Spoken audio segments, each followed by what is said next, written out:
Hi, I'm Dr. Mike Jones, and you are watching Let's Talk. Australia's schools are glowing and growing despite COVID-19. Statistics from the World Population Review and Education Rankings by Country 2020 say the best countries for education are ranked based on a perception-based global survey, which used a compilation of scores from three equally weighted attributes. Things like a well-developed public education system, would you or I consider attending university there, and provides a top quality education. As of 2018, the top 10 countries based on education rankings are, get this, United Kingdom, United States, Canada, Germany, France, Australia, Switzerland, Sweden, Japan, the Netherlands. And today, all the way from Sydney, Australia, we have none other than Dr. Ahmed Deria, Director, High Performance at NSW, that's New South Wales, Department of Education in Sydney, Australia. Welcome to the show. Thank you, Dr. Mike. Thank you for having me.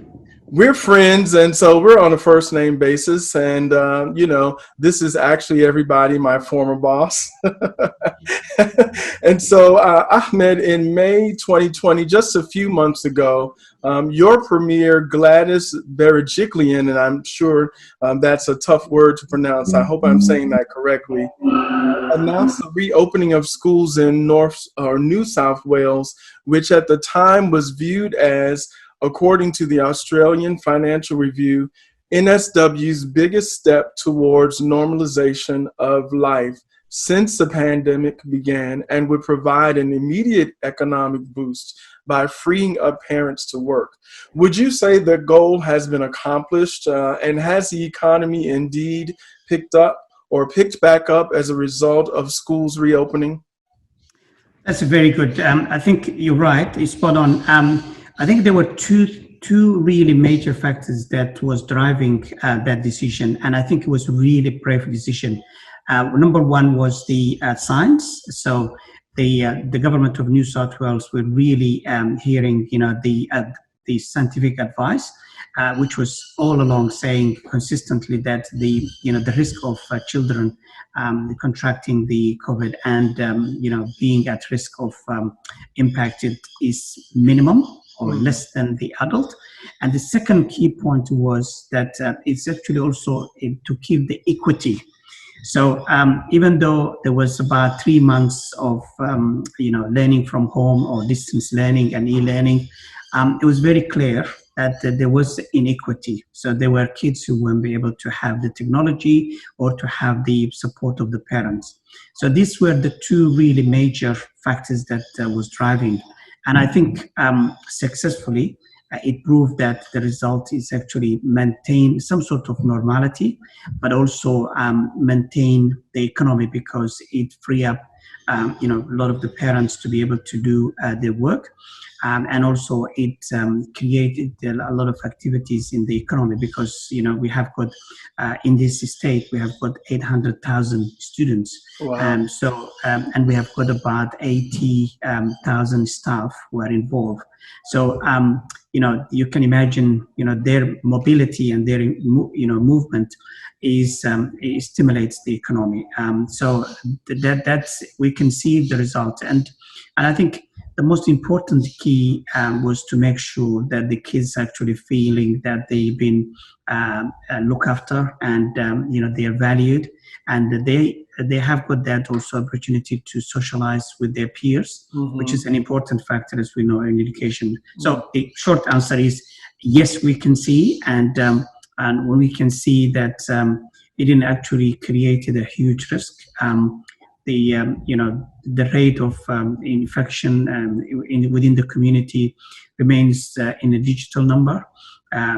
So it hasn't been really a huge risk in terms of making that decision.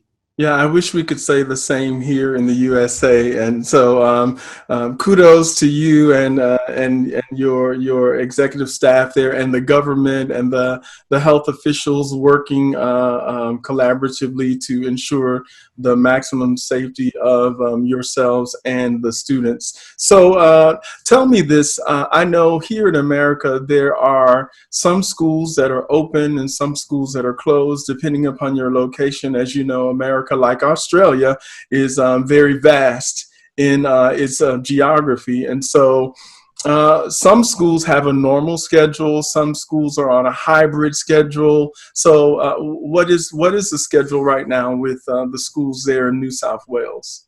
So the New South Wales is a full back to student face-to-face attendance, and this Okay. has been since the last 2 months. Okay. And the staff are fully on board, but we also have got the proper guide for the teachers and the school administrators to make sure that they also follow the protocol and the procedure that keeps everyone safe. So there is the government invests a lot of money and a lot of time to make sure that the communication is clear. Mhm. The main thing is in this case is that there is a lot of sanitation, and there is a lot of support for any individual that might get any sort of infection. The other thing that the state had done very, very well is that they actually succeeded having tracing very well. Ah, Yeah. okay. So we had a couple of cases in some schools where there was there was a identified case, and each of these cases were immediately contained because And they how are they they tracked or traced, Ahmed? Yep, Is it through an app that everyone must exactly. That's right. Yep, upload? yep, Okay, yep, yep. So interesting. they, yeah, that is called a COVID Safe app, and Okay. the good news is that there is a high percentage of the community that immediately supported the government's Very initiative, good. and so they downloaded. So in this case, the couple of schools where there was cases identified either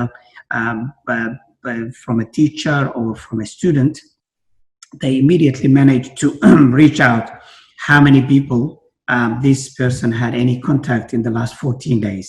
Wow. And they started providing a specific direct support to this group to make sure that they are, self-quarantining by themselves, and also they are having the support if they are sick and that type of thing. So that also gave a very good smart of really supporting the health workers, so Mhm. that health workers can actually put their energy where there is a potential risk, rather than spending a lot of time dealing with the people who are coming sick and the people who are coming to the hospitals. Yes, and you have health workers or nurses, and you mentioned budgetary items, in terms of budget that's necessary or that was necessary, the adjustments that you made in order to open the schools in a safe manner. So, of course, there was some increase, obviously, in the budget in terms of like health care professionals or nurses in the schools. Did you increase that in any way, or is it still at the same level it was prior to the pandemic? Okay, that's a good point. I think one of the really good lessons we're learning from the state, the way the state managed this crisis, is that they really managed to have a simple, positive message for the community. Mm. So it actually now became a whole community responsibility. So there Ah, is a lot of respect for the teachers, and there's a lot of increased respect for the health workers, to the extent that people started really individually contributing support for these health workers. For example, let me give you an example. We've got a couple of markets, as a fruit vegetable fruit market around here in New South Wales, and in fact the growers, they started delivering fresh fruit and vegetable to the health workers in their hospitals, just uh-huh. to say to them thank you type of thing. Yes. So that improved the morale of that we are all in it as a community. Excellent. And therefore there is a really good support. Some of these health workers, for example, they've been granted free parking, while they're working, type of thing. So all of these boosted the morale, which says that we all together and we are here to fight. Same applies to the teachers. There's a huge increase of respect, and of course the state government have also managed to diversify the budget and direct it to the health and also education, where these are called the workers are there, so that they get really more support. So they improve their insurance. So we have got the universal insurance for the workers, but they increase their insurance. So any health worker who gets infected has been guaranteed that they will have a full insurance pay, workers come and all of these things. And they speed up and reduce the red tape, the process of, getting these cases dealt and made decision and all of that type of thing. Okay. So all of that really improved, not in terms only just the money people are receiving, but it boosted the morale of community, which says that we are on in it, and this is a common enemy and we need to fight. Very good, very good. Sounds like you have a friend back there who's excited also. It sounds like a bird. Yeah, exactly. That's great. I love it. Yeah, exactly. It goes with the scenery, the backdrop there behind you. Good on you. So finally, I appreciate your time, Ahmed. I know how busy things are, and so I want to see if you can just give us some final advice from you there in New South Wales to all the educational leaders within the global education community who are listening and watching, and who are probably in the throes of planning to reopen schools as you have already done. What is your best advice going out that you can give? Excellent. Thank you, Michael. So I think the lessons we learn, and I just want to convey that to my colleagues, educators around the world, and especially in your your viewers, is that we know that as educators that education is the fundamental important contributor of one's well-being and one's future, but also the community and also the economy. But the most important thing is we need to make sure that we also follow the advice of the science, and so if it is managed really very well without being taking sides, is that we will be able to meet with the challenge. So my challenge we can meet either by having distance learning and also having blended learning or face-to-face learning. But we also need to make sure that we keep the well-being and the morale of the working staff, plus also the students, so that they can focus and understand that this is a challenge for all of us, but we need to overcome these challenges so that we still do the core business, which is the teaching and learning. So the teaching and learning, we shouldn't really compromise, but how do we manage that within this challenge? It requires a really collective effort. It's not going to be either principal or a teacher who can actually do that. One of the things that we learned from here is we had a really great creativity. There are 2,210 public schools in New South Wales. And in this challenge, you could see there are really a lot of school communities that came out a very innovative way of making sure that that spirit of we are here for teaching and learning, but also we're here to look after the well-being of every student and every staff to make sure that we come through that and maintain the core business. So one of the things that one of these schools came up is that we had one school that the principal was running 6,200, participants in assembly. So that's the teachers, students, and their parents, and run that in a Zoom. And it just came out really, maintaining that sort of spirit of collective efficacy, Amazing. collective responsibility, and that's really the key of this success. And I'm sure that many of your viewers and educators in the US are thinking that way. So keep that focus, work together to make sure that there is something that will support your own school context and your own students.